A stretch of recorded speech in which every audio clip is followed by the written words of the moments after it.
Welcome to the Kindling Spirit Podcast. Welcome, everybody, back to another episode of Kindling Spirit. I'm one of your hosts. I'm Brenton, down here in Texas for the time being. For the last time. Woohoo! And I'm Rachelle, also one of your hosts. And we're coming to you from, if you have a video, coming to you from inside of our fantasy lands here. A little sweet way to bring in this episode that's going to be kind of free-flowing and just, a little bit about what's inside of us today, what's live inside of us. Yeah, I used to listen to the Tim Ferriss show podcast for a long time, and he had these things called in-between-episodes, and I hope that's not a copyrighted term. If it is, I'm sorry, Tim. But it's, just kind of not a necessarily scripted version for today's talk, but just to let you know that we're thinking about you. We haven't forgotten about you or this podcast, but that we've been in the midst of a lot of transitions and changes right now as a business and a group and individually. So today we want to just come to talk to you a little bit about what's present for us. Rachelle and I interviewed a potentially new therapist yesterday, and one of the questions that Rachelle asked in the interview was, what does presence mean to you? And I think that's such a powerful question that we don't often consider. And maybe I want to know if you want to maybe just talk about that a little bit, like what does presence mean to you in some ways, Rachelle? Sure, yeah. Turning it back on me. Good job. Yeah, I don't think, not only is presence not often talked about, but I think it's not even in public awareness most of the time. Like, what is presence? What do you mean? You know, I'm here, my body's present, but that's not what we're talking about, obviously. I like to call it maybe energetic, spiritual heart attunement. That's like, all of me is here with you, is here with the subject matter, is here with the conversation. All layers of my being, my body, my mind, my heart, my spirit, my energy body is all here. And it's attuning. And I think so much of what's happening in this world is really about my body. And we're really racing now because of the speed of technology and the demands of modern society. We're racing through our lives, barely embodied, and everything else is trying to catch up. That's definitely the antithesis of presence. And so it really requires slowing down a lot. And it really requires deep, deep listening. Presence actually provides the opportunity for deep listening because there's so much more than the physical realm. So that's my first take on it. That's good. I appreciate you using the word attunement. That's still that's one of the key words for me when I think about presence. Because for me, it's about frequency. It's about vibration. And I think about music. You know, I shared this with you previously. Since I have a musical background, I think about like what does it mean to be in a whole symphony of things. And if I'm off playing my own music, you know, then there's not going to be that harmony, that kind of coming together that really makes for something beautiful. And I think that that's a good analogy because presence doesn't always have to mean unity. It doesn't have to mean that I literally become the sunflower in front of me. Although there's kind of esoteric implications to that, right? But it's about being willing to match the pace or the state of whatever, you know, is with me now. And I was thinking like, okay, well, if I'm not familiar with this idea of presence and what it even means, how do I know what's present on my mind? You know, like how would I know how to answer this question that you and I want to bring today? And you brought up some points that I think that, you know, it's about uniting both mind and body, because the body, just like the earth element, is always present. It's our mind that wants to go all of these different places. So I think presence for us a lot of times today, especially with technology, like you mentioned, is this means of how can I bring my mind to the speed of my body, to the place of my body, to the location of my body, and then maybe interact with whatever else is around me from that place. Yeah, that's nice. I think that's important. And you can take it nested a little bit further than we're not just attuning the mind to the body, but we're attuning the mind to the body, which nested in the earth. And once those are aligned, then the energy and the heart and the spirit then have the opportunity to be aligned. But if our mind and our body aren't aligned, everything's fractured. And this vibration that you're talking about, I like the word resonance as well. That's something that I would say is associated with presence. And I think there's also a level of awareness. I'm not sure that we can be fully present if we're not aware that presence exists and that there's all those layers there. Yeah, that's a really important point. And I think that it's maybe harder than it ever has been for us to remember those kinds of things. Because I have these like programmed dopamine hit with every scroll. And it's like, well, the magic that we're talking about is it takes 30 minutes sitting in front of a flower to like really experience the magic that happens there. Most of us don't have the attention to sit like that. Right. Yeah. I mean, you named it, the technology drawing us away, and capitalism built to draw us away from ourselves so that we can be kind of chained to consumerism and chained to not enoughness, so that we're out, working and buying. Basically, that's the cycle. You got to work to buy, and you got to buy to work. I don't know. Something like that. Yeah. And living is thrown in there somewhere, and it's supposed to all just connect. Yeah. As long as you earn it, right? Yeah. So this is really interesting. This is going to feel like it's a side tangent, and it partly is, but there's some relevance here too. So I've been on a pretty strict autoimmune protocol diet for my health. And I was in the store the other day and checking out, and it was kind of like there was no substances involved, but it was sort of an altered state of consciousness that I was in for just a moment. I was looking around, and everywhere I saw from the checkout was sugar.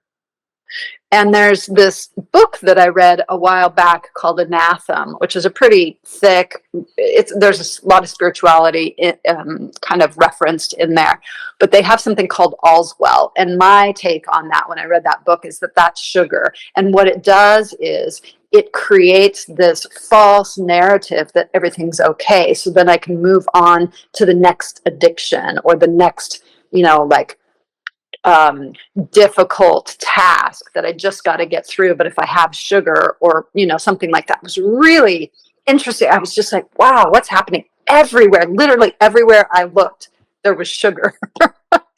And that's also presence, right? Being aware of what are the messages that we're receiving, and how are we receiving it from technology? We're receiving it from advertising. We're receiving it from people, and being attuned to how do I want to respond to that? And you really, you said it well when you said, these ways that we're being drawn away from ourselves. And that's what I hear you saying that. It's like, oh, look, all of these different stimuli around me that are designed to draw me out of this place of deep kind of autonomous security into temporary kind of fixes that feel good. And whether it's sugar or it's technology or it's, anything in between, you're right. The awareness, the discernment, I like that word too, to come to know, is this bringing me closer to myself or bringing me further away?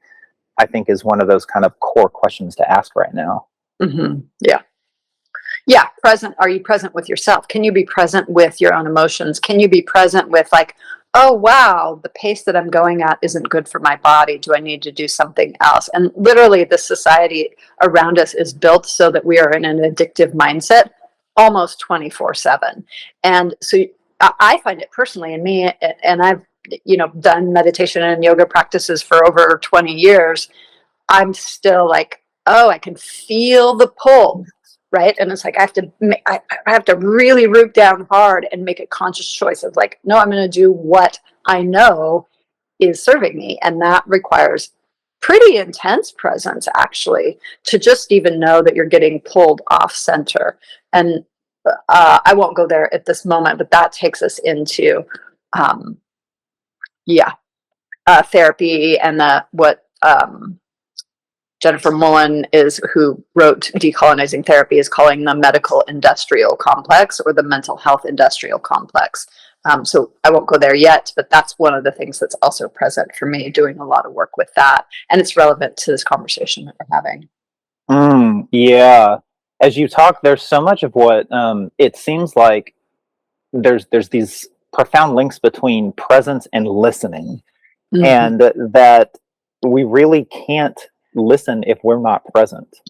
And that's true if we're listening to children, that demand presence, or pets, or ourselves, or clients that are sitting in front of us, kind of like laying their heart out. It's like so much of presence is related to listening. And to mention the decolonizing aspect of healing and wellness of presence for you, it's like so much of that is the way it is now because we haven't listened as a society. We haven't been listening to the ways that the natural world around us is kind of screaming as it's falling apart, the ways that entire cultures have been erased, right? All of this has been this kind of like blind pushing forward, which is kind of similar to the way that we approach health and wellness in the West. This kind of like hard charging, we've talked about it before, rugged isolationism, that if it's going to be, it's up to me and my pharmacy, or whatever else. Right. And I mean, the big thing is like, what did you do wrong? Let's fix what's wrong in you. There's something wrong with your mind. There's something wrong with your body. There's something wrong with your physiology. You have an inherent deficiency of Prozac, which we know is ridiculous. Yeah, there's another piece there that I wanted to say. Let's see if I can retrieve it back from the etaers. Yeah, there was something else that I was going to say, but what's coming to mind is this idea recently. I mean, I'm running Creative Spirit Collaborative, so I'm in between the practitioners and the clients and the systems that we are beholden to, and it's a challenge. I have said this before. I often feel like I'm getting chewed up by the jaws of life, being in between there, because the system is not soft and cozy and it doesn't care. And I was thinking about this the other day, that from a therapist standpoint, we are so hit with, is everything you're doing ethical? I mean, there's code of ethics in every therapy practice, which are, by the way, colonized ethics. We need to make sure that that's there and recognize that, because there's so much confusion of like, if you move outside of this ethical practice, then you're being unethical. But that's from a colonized perspective. And the other piece is that, oh man, this makes me so fucking mad that we are beholden to parasitic insurance companies that do not give a fuck about clients or therapists, and they literally come after them. And I just thought the other day, and this just now after 20 years of practice came in my mind, that everything that insurance companies do is unethical. And so again, we're in this jaws of life where it's like, you must be ethical. You've got to do it right, the right way. Who wrote these code of ethics? Old white men. You can count on it. And yet we are in this system where it's just plunging along. There's no human rights relevant to that, right? So a lot of people don't know the backside of insurance. It's like, it doesn't matter what your plan is. It doesn't matter whether you're contracted with them. If the insurance company comes in and says, like, you didn't do it right, their word is God. And what are they beholden to? They are beholden to profit. And that is all. And so decolonizing therapy, decolonizing the medical industrial complex. Yes, we really need to do that. And if we're going to hold people accountable to ethics, let's hold them accountable all the way upstream. Yeah, I'm thinking about listening again, and we're in this strange place where it's like there needs to be this dawning of discernment, like across the board in humanity, so that we are really like critically asking ourselves, who am I listening to and why? Because humans, we have a tendency to swing from one side or the other. And what we're not saying is you need to stop listening to all authority because they're all full of shit. That's not true. There's a lot of benefit and wisdom to allopathic medicine and this Western approach, as we've talked about a ton in this podcast. Yep.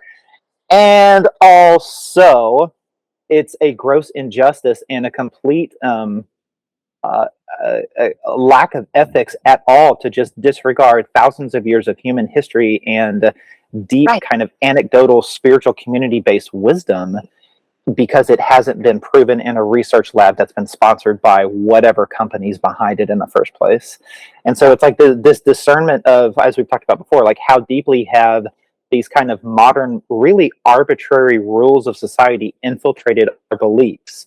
And how often then, like the sugar analogy, are these beliefs pulling me from myself? Are they pulling me into these places outside that say you need these things outside of yourself? And we're not just talking about physical things, right? Like medication or food or even community. We're talking about like the capacity to discern, the capacity to choose what is best for me based on the resonance of my body. Like all of that is being outsourced right now. And so it's no wonder then that we continue to just kind of turn a blind eye and support all of these systems because we feel that they're necessary, because nobody ever really questions who are these people that are making these rules and why is it important that we follow them? Why is it important that we continue to pay taxes to governments that bomb children and traffic women and children? You know, it's like those are real questions that we all need to be asking right now.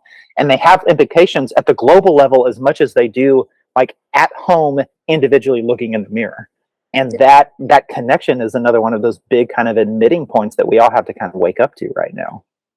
Yeah, absolutely. Yeah, I want to go back and sort of reclaim what I had said or forgot before, which is this idea about listening.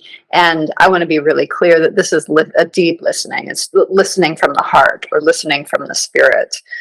Because a lot of people think like, oh, I'm listening. I hear the words that you're saying, right? But there's so many other messages there. And there's a lot of, like you said, there's a lot of discernment that needs to happen of like, okay, not that, not that, not that. Sometimes the listening isn't the loud blaring message that comes forward. It's like the underlying message or what's not being said, right? And there's a lot of that in colonization of like what's not being said. And we take these messages and the ways the systems are operating, we consume them really kind of wholesale. And that's not anybody's fault, but we're kind of force fed it from birth, right? And we really need to stop and do some discernment, do some assessment of like, right, where are the values here? And it's like, here it is, the sugar, the all's well, just like puts us in this zombie mode to where we can't listen, right? It was just like going along. Technology does it too. It's like, la, la, la, la, la, la. I have to work, I have to work, I have to consume, I have to consume. And there's not enough mental clarity to be able to drop in with presence and recognize like, oh, and this is another thing that came up the other day, right? Oh, all of my tax money is going to a government that is creating war all over the world and is implicated in child trafficking and, sex abuse. What? Yeah. I don't want to pay for that. Many hundreds of years ago, I think it was Henry David Thoreau, took a stand in civil disobedience and didn't pay his taxes because he didn't like what the government was doing, and it was related to slavery. And I thought, oh, that's cute, that's quaint. If we didn't pay our taxes, we probably would be the ones that would be arrested, not the president of the United States who's, doing whatever he wants to do. And just, we're not saying anything new. There's people talking about this all over the place. Our civil liberties and our awareness of civil liberties it's just eroding. It's like, I don't know, sandstone, just like melting in our hands. And largely there's an undercurrent, a grassroots movement, but on the front page, nobody's saying anything about it. Lots of apathy. Yeah. Yeah. Yeah, in our political system, for sure. And how is this related to spirituality and all of this? Oh, it's so related, right? Yeah. Yeah, it's yoga off the mat, as we often talk about. Yeah. This is related to, really, if I could kind of concisely, clearly articulate what's been present for me, which is obviously very related to everything we're talking about. It's that there's a reality beyond the physical world to who we are, that we are largely apathetic and asleep to as a society. And, say what you will about it. It's been covered up. It's been inhibited, right? The knowledge has been secret. There's a lot that we could go into there, but the kind of end all be all baseline to this is that we each owe it to ourselves to come to discern, like, what that inner part of us is. And a lot of spiritual traditions have these different ideas of what that looks like. But the thing is, like, that's a deeply personal journey, and one that we each have to go through. And it may seem like it's kind of this further walking into apathy, because it seems like there's a lot of, like, real grassroots, boots on the ground action that needs to happen right now to make this world different and better. And that's true. And also, not everybody has the nervous system or the capacity or the privilege or whatever else to show up in those ways.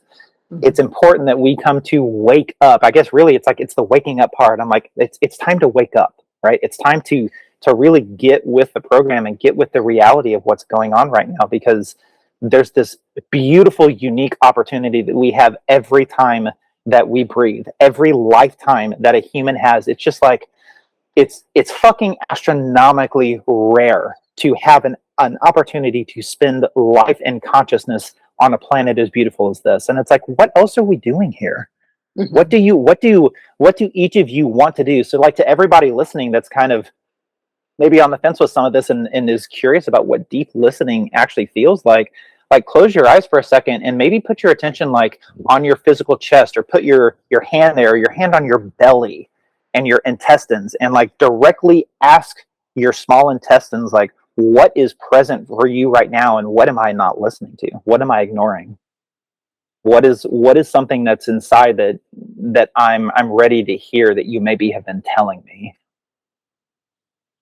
Maybe ask your knees that question. Right? We're such this top-down, head-centered society that sometimes when we just ask other places in our body, there's incredible insight that opens up to us. Mm-hmm. Let alone everything that's kind of, quote unquote, beyond the veil in and around us. Yeah, and it takes practice, it does require some guidance from some source. It can be from a tree, it can be from mm-hmm. a human that you really deeply trust, because let's be really clear that there are plenty, if not all, spiritual traditions are also co-opted. Right. And this is where you're talking discernment. And one of the things that I thought of is, like, we need, a college course on critical thinking. Like, how do we separate ourselves from all the beliefs that we've been taught and look around and see, like, what other beliefs are there to choose from, and how do I, part of the ways people, the president, Deepak Chopra, other spiritual leaders, how do they manipulate it? Part of that is attachment, longing for connection, so there's reasons that we get deluded in that. And it's like, here's where we need to start to pull that apart and dive deeper, listen deeper into our psyches and into our bodies. Like, what is actually going on? What is actually present? And the more you start to drop in, kind of like the leaves in your background, it's like, oh, whoa, there's another layer of existence. What? There's still another layer. And that's infinite, by the way. Mm-hmm. Mm-hmm. Yeah, that's a really good point, because and I'm certainly guilty of it too. Those of us who have been doing this work for a long time have likely touched into mystical experience at times doing it. And so when you practice deep enough and long enough, you start to kind of touch into those. And that's what yoga says, right? Samadhi, enlightenment, is not this, like, permanent state that I've reached and I'm done. It happens in flashes when concentration is deep enough. But those flashes kind of open up and feel like an eternity when they're there. But it's easy to talk about those mystical experiences 20 years into practice. It's much more challenging to approach, wanting those kind of deep, like, wow, kind of insight, interconnected experiences if I'm having trouble meditating for 10 minutes a day, kind of thing. And so what I'm trying to say is that when some of my beginning meditation students would talk about these incredible insights and answers that they would get in meditation, like they would ask this question and sit down for meditation, and within 30 seconds they had this profound answer. And I would often ask them, how do you know that that didn't come from your brain? Mm-hmm. And there's not a definitive answer to that.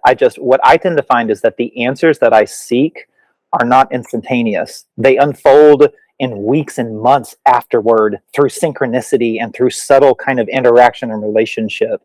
And we fall asleep to that kind of subtle magic when we expect the instantaneous fulfillment of a scroll dopamine hit or hitting a button and it takes me to a new web page. It's like we've lost that subtle transitionary kind of awareness in light of this new kind of on-off binary technology. Oh, for sure. And we have it in in medicine too, right? Here, just take this pill and you'll be all better. And it's like, wow, healing. My doctor said this to me the other day on this diet. I've been on it for 6 weeks. And I was like, yeah, I'm thinking about reintroducing foods now. And she's like, maybe you should consider being on it 3 to 6 months. And I was like, wow, because it's really restrictive, right? And she's like, well, how long have you been having symptoms? My whole life, really. And it's like, right, there I am again, stuck in this, like, let's get it done, right? And how long does it actually take the body to heal? And I see this in clients that I work with somatically too. And we do somatic sessions, and I can tell because our language starts to change when we're actually in the body. And I can tell when somebody is actually in the mind versus the body is speaking. But oftentimes, if people don't have the somatic experience, they don't know. And they're like, oh, I'm getting, sort of like you said, I'm getting all these insights. I'm like, keep going, because there's more there. The body speaks and moves very slowly, and it often doesn't have a lot of language. It has very succinct messages.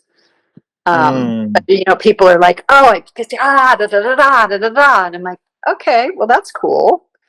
It's good. But that's that road, right? That path. Yeah, because you're right. The body is very clear. This is nourishing for me. This is not good for me. And you feel it. Like, you literally feel it within minutes or sometimes moments. Your body is really good about communicating in present time what it wants, what it needs, what's good for it or beneficial for it or not. Yeah. Unfortunately, our society has really taught us not to listen. We have to continually override our body for the food that we eat, the lands that we live on, the technology that we're engaged in, the way that we work, the way that people communicate. There's just so many ways that we override the body's messaging system. And we've pathologized it as well. People come in and say, like, I want to get rid of this anxiety. And I'm like, why would you get rid of it? It's actually telling you something valuable, And if we listen, then it starts to change. But there's so many ways. The body is if we allow it to be, it can be deeply, deeply attuned, deeply subtle in its perception and communication. Yeah. So there we are, back into that deep heart listening. Yeah, I was thinking, like, maybe to kind of come full circle and kind of end with a sense of hope, because what we're talking about is a lot of, like, just the heaviness that comes with being a soul and a spirit in a body in Western society now. And there's a lot of stacking heaviness that comes with that.